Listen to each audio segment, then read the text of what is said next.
Back-to-back championship ang #1 UAAP goals ngayong season ng UP Fighting Maroons. Pero paano kaya nila dedepensahan ang kampyonato? Alamin sa ulat ni teammate JB Junio.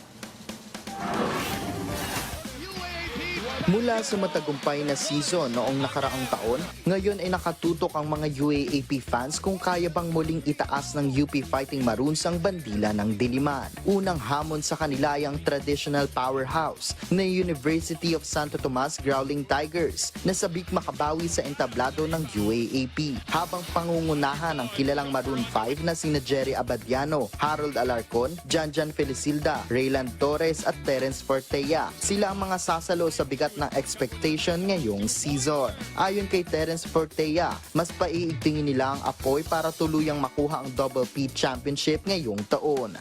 Sabi naman sa amin ni Coach Gold kasi talaga nung una pa lang is wala naman champion this season 88. So for us, parang ibig sabihin lang nun, wala naman defending champion this season 88. Lahat gusto makuha yung championship. So siguro kami mas doble lang yung fire para makuha yung back-to-back. And sa last playing season namin ng Maroon 5, siguro mas gusto lang namin umalis ng UAAP na champion. And Iginiit naman ni Harold Alarcon na hindi nila dapat isaisip ang pagiging defending champs at mas gagawin nilang doble ang effort para makuha ang championship sa season 88.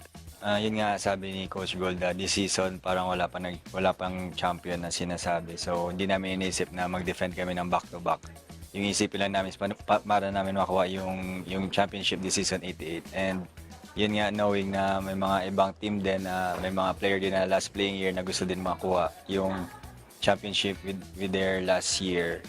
Kailangan namin gawin yung best namin, gawin lang namin yung mga tamang decision sa team namin. Ibinahagi naman ng team captain na si Jerry Abadiano kung paano niya dadalhin ang koponan para sa back-to-back championship. Siguro maging gutom pa kami sa goal namin. Maging consistent kami sa ginagawa namin.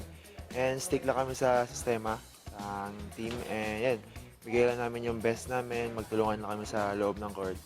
Ang sa amin lang talaga is yan, maging consistent lang kami every game sa ginagawa namin. And one game at a time siguro. First Final Four muna.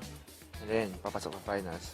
Sa September 21 sa UST Quadricentennial Pavilion, magaganap ang unang laban ng UP Fighting Maroons laban sa UST Growling Tigers. Dito masusubok ang tapang at puso ng Maroons. Mananatili kaya ang korona sa Diliman o makukuha ito ng ibang koponan? JB Junio para sa Atletang Pilipino para sa Bagong Pilipinas.